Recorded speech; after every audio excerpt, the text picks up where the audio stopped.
Okay, hi everyone and welcome. I'm Dr. Sahil Jai Datta. I'm a lecturer at the Political Economy Research Centre in Goldsmiths Politics Department. For those of you who don't know us, PERC is a research centre for the cultural and political analysis of economic life. And so we have colleagues working from economic sociology, heterodox economics, international political economy. We have a blog, which we're always encouraging people to read and probably more importantly, encouraging people to write for. We have a podcast series, and so I'll put all of that in the chat. We also started an MA in global political economy a couple of years ago. And for that this year, we've put together this lecture series exploring some of the kind of urgent political and conceptual issues of the day. And so we've got talks planned from Gominda Bambara, Aaron Benanav, Ilyas Salami, among others. But it kicks off today, I'm delighted to say, with Dr. Lisa Tilley, who's presenting material from a paper in progress that's being co-authored with Max Eil. Lisa is a lecturer in development studies at SOAS. Her work focuses on political economy and ecology, race and colonialism, extraction and expropriation, with a particular focus on Indonesia. Her work is being published in all the big IPE journals and beyond, so in RIPE, in NPE, in Sociology and History of the Present. She's also an activist scholar, and you can find all of that and more on her Twitter, which is @Tilly101. And we're really, really pleased and grateful that she's agreed to start this series off. So the plan is roughly for Lisa to talk for around 30 minutes, and then we'll have 20 odd minutes for questions. And the usual procedure that we're all quite used to by this point, stick your hand up or add a question to the chat, and I will call you in. So with all of that said, I will hand over to Lisa. Thank you very much. Thanks so much, Sahil. That was a very nice, generous introduction. And yeah, thanks a lot for the invite. It's a big honour to have the chance to speak to the PERC crew and the Goldsmiths community more broadly. And just before I start, I just wanted to say, you know, solidarity with you all with in your struggles against a senior management team, which is clearly being pretty reckless and cruel at the moment in proposing sweeping cuts to staff. So obviously everyone's watching that really closely, and across the sector, you know, we're here to stand with you until these forced redundancies are cancelled. So full solidarity from this side, and they won't get away with it. Yeah, so my talk today has the title "Environmentalism Will Be Anti-eugenic, or It'll Be Nothing," towards equal exchange and the end of population. And this comes from a paper that I'm co-authoring with Max Eil, as Sahil said. So I might just say something really briefly about the trajectory which brought me to my contribution to this. So I can't say too much on Max's behalf, but he comes from an amazing kind of agrarian sociology tradition, very embedded within Tunisian land struggles and agroecological movements, whereas my work has mainly focused on Indonesia's resource frontiers, with particular concern for socio-ecological changes brought by the extension of plantation and mining frontiers. So I would say that Max and I probably coincide on anti-colonial, anti-imperialist ecologies, but from different global south contexts. And then to sort of explain the population part of it, a few years ago, I started my first academic job in PERC politics and inherited this big kind of post-grad course on environment and population, which had previously had what I'd describe as a bit of a eugenic feminist vibe to the population weeks, and it had been designed to fit with teaching, which is very kind of openly Malthusian and attributes most of the world's problems to quote unquote overpopulation in the tropical belt, which doesn't take much decoding, and the logical kind of political consequences of this sort of thing should also be obvious. So reforming this course to kind of critically cover lineages of populationist thought from Malthusianism to eugenics, as well as the kind of specific histories of environmentalism in relation to racist political movements such as white nationalism, drawing really from some brilliant scholars of population such as Kalpana Wilson and Rajani Bhatia. This all kind of allowed me to develop the interest which informed the framing of this article. So if you're interested in backstories, there you go, that's sort of backstory to the paper. So environmentalism will be anti-eugenic or it'll be nothing. Let me just maximize this.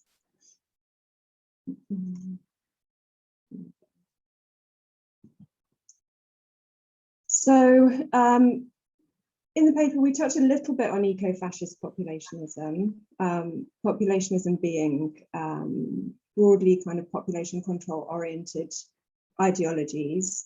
But we're really more concerned with the synergies between fascist and liberal forms of populationism, which allow this way of thinking to be absorbed into mainstream environmental discourse and governance as well, enacted by states and organizations.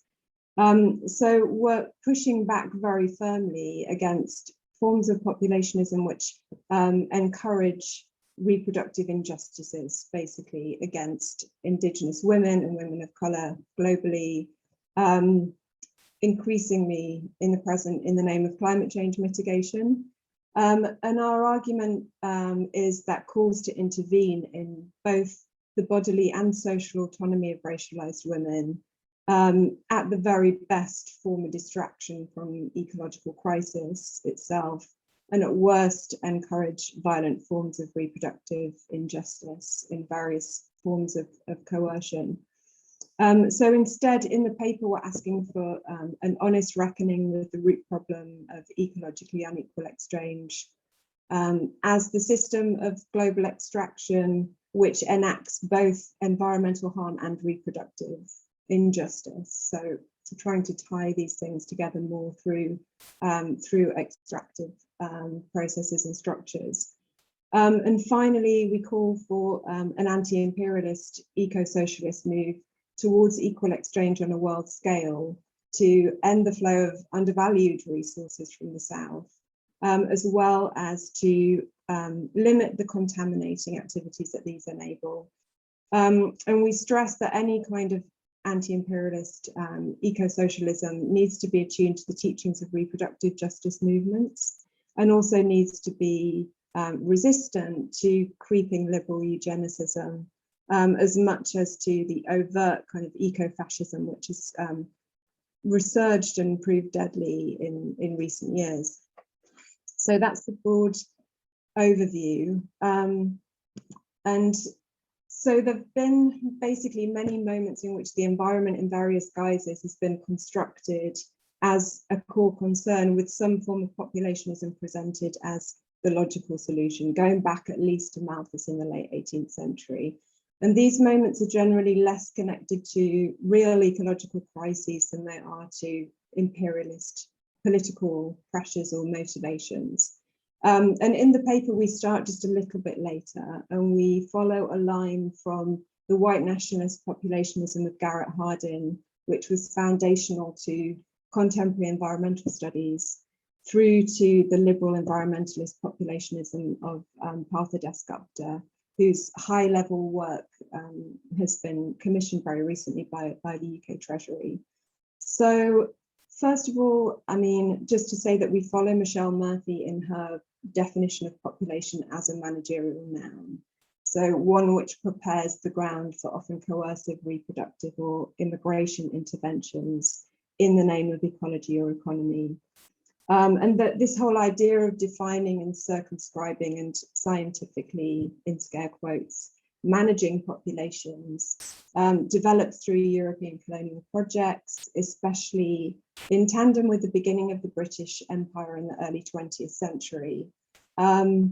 So specifically at that time, anxiety over perceived falling white birth rates contrasted with the perceived higher fertility of increasingly restive Black and brown populations in the communities in the colonies, provoked an obsession with the racial balance of power across the colour line.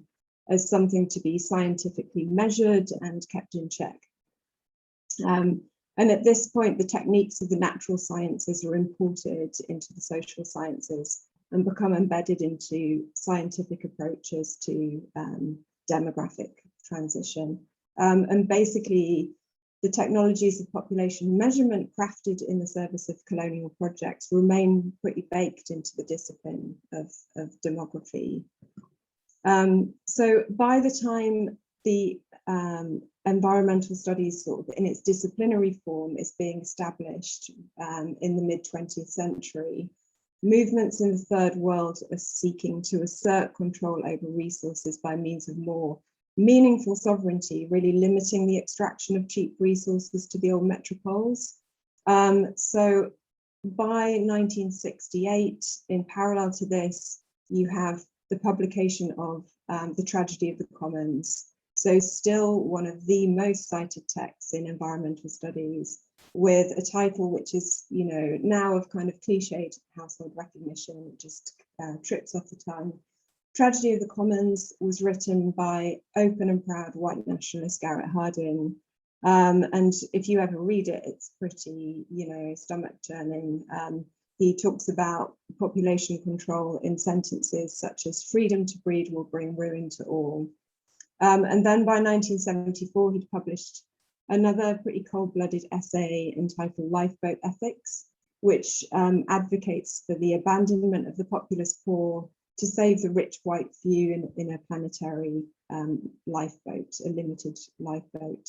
So Garrett Hardin, like others who shared his views, such as, so you've got Richard Lynn, you've got J. Philip Rushton, these all get together and contributed to the development of the journal Population and Environment to really establish, you know, what the discipline's about. And both of these guys, Lynn and Rushton, are pioneer fund psychologists. So Lynn is actually still around and still bleating on about superior white intelligence. Rushton has passed away, but he had some truly abhorrent views about biological and intelligence differences between whites and non-whites. But their legacy, this Population and Environment journal, is still published today by Springer. And you can take a look through the archive. It's, you know, all of their stuff is still there. So you've got texts which are informed by white nationalism and scientific racism. So a few examples, mainly from Richard Lynn's work on the slide there from the Springer site. So white nationalists and scientific racists were really vital in shaping the disciplinary priorities of environmental studies. So that ideas have been laundered into the discipline, remain embedded in disciplinary structures and priorities. And this is reciprocal and cyclical as well. So you have white nationalists and eco-fascists. They have a resource that they can draw on and they can cite as, you know, legitimate science, which is super important to far-right movements to have this kind of scientific legitimacy. So this is why they need their men in the academy, basically. But at the same time, you've got, you know, liberal environmentalists and others from across the political spectrum also drawing on this resource and often uncritically recycle their concepts and ideas into mainstream work. So just as an example of this, in the paper, we take a bit of a deep dive into one recent liberal academic intervention into the UK's environmental policy domain, and this is the economics of biodiversity, the Dasgupta review by the economist Partha Dasgupta. And this was released earlier this year and presented as a kind of critical intervention into growth debates. And it was actually quite well received and it passed without like major criticism. But if you take a closer look at the report, you know, this reveals Dasgupta recycling these ideas and priorities into establishment liberalism, basically. So, and he takes Hardin as his point of departure, and he advances an assessment of threats to biodiversity, which devotes, you know, quite a bit of time to the problem, in inverted commas, of global South and particularly African, again, scare quotes, fertility. So broadly, Dasgupta approaches his task as an economist. So he engages in an exercise in calculation in which all biotic life basically for him has an accounting value, or should have an accounting value. So he's working on the principle that nature can't be valued at all unless it's quantified in this way. But he also uses the abstractions of liberal economics in which people are conceived of as utility maximizing individuals. And he uses this to compare reproductive behavior in the global south with consumption practices in the global north as similarly egoistic personal choices. But something is going wrong with the former in Dasgupta's mind, because individuals are not really acting as they should. And he reaches the conclusion that global south reproductive behavior is actually accelerated by what he presents as improper kind of communal social forms. So they're not acting as the proper kind of individual utility maximizers. And to quote Dasgupta directly, he says, conformist preferences over reproductive behavior can amplify the tragedy of the commons. So he's invoking and building on Hardin to make his judgment against global south reproduction. And he criticizes the gains made by the reproductive rights movement. So with specific reference to 1994, this is when there was a landmark kind of international, it was the International Conference on Population and Development in Cairo. And this is the point where reproductive rights groups basically succeeded in establishing reproductive rights as fundamental to family planning initiatives. And this kind of replaced the overt coercion which had previously characterized population control interventions. But actually, reproductive justice advocates argue that this didn't go far enough, and coercive practices very much remain in population governance and family planning, even in the guise of reproductive rights. So again, I'd say Kalpana-Wilson's work is really instructive if you want to know more about that. But Dasgupta argues that still it went too far in this moment. And he outlines what he calls the impact inequality, which he defines as the imbalance between our demands and nature's supply. And then he takes a Amartya Sen's formulation of pollution as oppression, but he expands this to describe population as oppression. So just to quote him directly, he says, in a world where the impact inequality holds and holds strongly, it may seem reasonable to insist on the rights of future generations when an appeal is made to curb our impact on the biosphere. Sen, for example, likened persistent pollution to instruments of oppression. Quoting Sen, he says, lasting pollution is a kind of calculable oppression of the future generation. But if additional births can be expected to contribute further to the discharge of persistent pollutants, why does a couple's reproductive rights trump the rights of future people not to be oppressed? This is the kind of ethical dilemma the language of reproductive rights misses. So here, reproduction itself is reformulated as oppression in a critique of the reproductive rights framework, which the author sees as infringing on the impact inequality between human demand and nature's supply. So the report remains focused actually on calculating an absolute number of humans rather than on the relative impact of humans on the biosphere. And unmentioned here is that the carbon emissions produced by high fertility in poorer societies are negligible, really. So, which we'll get into in just a minute. But maybe typical of liberal analysts, Dasgupta doesn't strictly prescribe coercive population control measures to be replicated by states and organizations. He said elsewhere he likes to stay away from the explicit policy stuff. But like many academics identifying overpopulation problems, he does prepare the ground and directs the reader towards potential areas for intervention. So the report kind of goes on to home in on Africa, and especially sub-Saharan Africa, as a site for legitimate intervention. And in this part of the world, understood in very broad brush racialized generalizations, timeless traditions are identified as being at the roots of high fertility. So including, to quote him directly, kinship held agricultural land, the practice of polygamy, lack of access to modern methods of contraception, low education among women, and kinship obligations to share the fruits of effort. So Dasgupta goes further then to pinpoint kinship structures and the lack of nuclear families as key factors which are generating high fertility in this Africa, again in scare quotes. So the reason for this in this kind of liberal economistic worldview has to be that to quote him again, costs borne by parents are lower when child rearing is shared among kin than when households are nuclear. And continuing with this line of argument, he says fosterage creates a free rider problem if the parents' share of the benefits from having children exceeds their share of the costs. The corresponding externalities are confined to the kinship. Other things equal, reduction in those externalities would be accompanied by a fall in the demand for children.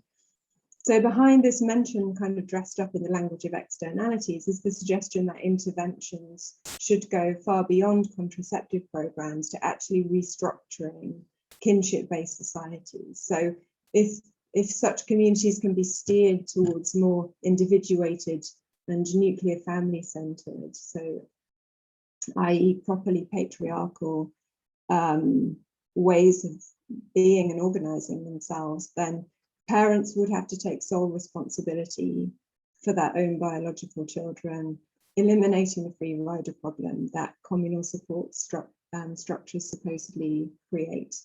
So overall, tools of economic calculation in this report are applied very sweepingly to African women's private and collective lives to suggest, the optimum level of reproduction according to Dasgupta's sums. There's obviously an underlying assumption here that Western-dominated states and institutions could and should intervene to alter the very structures of African society to limit reproduction amongst those who at the end of the day have the lightest ecological footprint. And I think this really evidences the racial structures of the international and its hierarchies of sovereignty, that this is even imagined in the first place. So if we think about, the shifting race, nation, class, gender hierarchies enduring from the colonial era, these determine who assumes the power of intervention, who becomes the sacrificial object of intervention, who has bodily autonomy, social autonomy, and whose body and community are designated as sites to be intervened in. And also whose present day reproductive rights and freedoms are sacrificed in the name of the future generations of others. Also, the character of intervention is informed by existing repertoires of thought on population, which are, firmly rooted in anti-poor and misogynistic and racist projects. So just to emphasize that those with a global South population fixation cannot possibly be motivated by ecology. I mean, it's as simple as that. So a really cursory look at the data shows that wealthier countries with below replacement birth rates of about 1.9 were responsible for 86% of global greenhouse gas emissions, and drawing this data from 2018 World Bank data. And in contrast to the only 9% of the global population, which still has higher, but in fact declining fertility rates of around 4.6, were responsible for 0.5% of global emissions in the same year. So beyond, individual, obviously beyond like individual and national impact, you have corporate and military activity overwhelmingly accounts for most emissions anyway. But going further, the kind of ever expanding land use and resource extraction, which is driving biodiversity loss in the global South, also serves these low fertility, high consumption areas, which are outside of Dasgupta's population focus. So Europe for many decades, if not centuries, has lived well beyond its ecological boundaries. So the ecological impact of the high fertility forest is negligible, and Dasgupta obliquely, his obliquely suggested interventions into African fertility and social organization would bring no discernible ecological benefits. And we can go back to, important third world theorists like Samir Amin and Utsa Patnaik, who have long suggested that the population question, population politics, are partly motivated by the belief that the global south, or the fear that the global south will hold back more of its resources for local consumption if populations keep increasing. So Amin in 1977 said if the masses of the third world could divert these resources and exploit them for their own benefit, the conditions under which the capitalist system functions at the centre would be upset. Patnaik as well, in an essay on the ideology of overpopulation, says population increase disturbs wealthy countries because, to quote her, it will necessarily mean that these countries will absorb a slightly higher share of the scarce or non-renewable resources whose world supply has been successfully hogged by the advanced countries so far. So just to take this a little further with the racial colonial history, graphic calculation and environmental studies in mind, there is a connection that we can draw out a bit further here between the racial balance of power in demographic terms and the racial balance of power in resource terms, which in turn connects to this extractive global system, which is, paradoxically enduring in its fragility. So basically, we're starting in complete opposition to populationist diagnoses of ecological crises. Obviously, we use the theory of ecologically unequal exchange, or EUE, to diagnose the origins and manifestations of the current climate crisis. So EUE, this emerges as an ecological turn in world systems theory, which itself had diagnosed the development of a world polarized between core and periphery, as well as semi-periphery relations, through which material wealth in the core comes at the expense of the periphery. And this relational understanding of world development inspired some of the third world ecological manifestos at the time. And it's worth revisiting those in the present moment. So in the paper, we engage a bit with the Cocoyoc Declaration as an example of this. So this was a joint UNCTAD and UNEP intervention written collectively in Mexico, with some extracts just pictured on the slide here. So back in 1974, the Cocoyoc Declaration argued that ecological crisis was rooted mainly in economic and social structures and behavior within and between countries, and went on to say that the very cheapness of the materials was one element in encouraging the industrialized nations to indulge in careless and extravagant use of imported materials. So this analysis drew on then prominent theories of uneven exchange, and was a bit of a forerunner for later arguments which were related to ecologically unequal exchange. So EUE draws attention to how global capitalism depends on the unequal exchange of energy and biophysical matter, along with and bound up, obviously, with the extraction of value in resources and labour. So there's a close focus on how the price system and fluctuating exchange values facilitate the drain of resources and products, largely to the old imperial core, unfair global terms of trade, the law of value and unequal exchange maintain accumulation and consumption in wealthy areas. And over the years, especially since decolonization, repeated attempts to bring structural change to the global economy and to achieve more meaningful sovereignty over resources and also land redistribution and so on. So thinking about efforts since decolonization, mostly through third worldist efforts at delinking. These efforts have mostly been met with violent force to re-establish the terms and dominance of international capital one way or another. So in the paper, Max develops the EUE side of the argument much better than me, especially in relation to agriculture.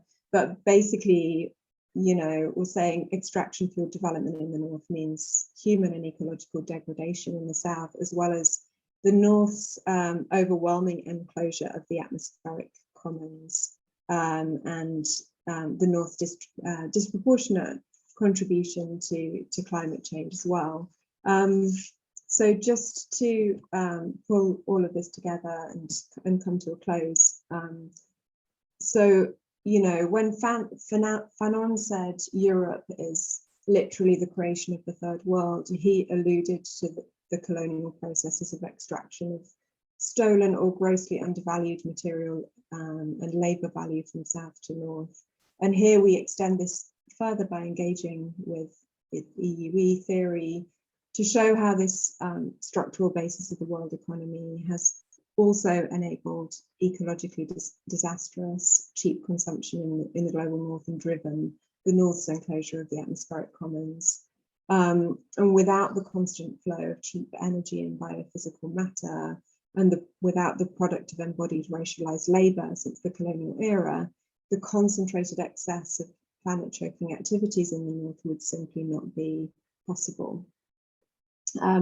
But we also want to stress that ecologically unequal exchange has at the same time been dependent on colonial and post-colonial efforts to manage and reproduce and move and restrict racialized population according to the need for labor in mines and plantations in the factories of the south, or according to the need to eliminate populations for land expropriation purposes as part of settler colonial projects.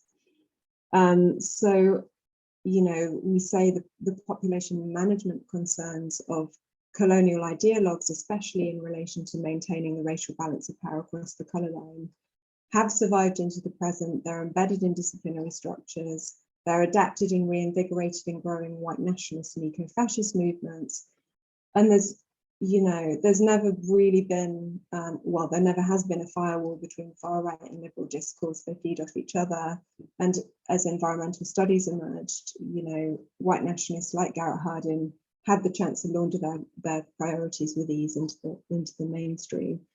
And their efforts to fuse population with environment have left us with an impoverished field in which establishment liberals like Dasgupta can seriously suggest interventions into the social orders of racialized women, specifically African women in this case, people with the lightest ecological footprint, you know, to restrict their reproduction as a viable and useful course of action. So we end with a bit of a forthright, you know, a call for a forthright rejection of populationism and a call for an honest reckoning with unequal exchange as the actual system of extraction through which both environmental harm and reproductive injustice are enacted, and trying to connect those together. So basically, we're on the side of you know, anti-imperialist eco-socialism, but this needs to be attuned to the teachings of reproductive justice movements and resistant to creeping liberal eugenicism as much as it should be resistant to the overt eco-fascism, which has proved so deadly in recent years. So I'll leave it there. Thanks very much for listening.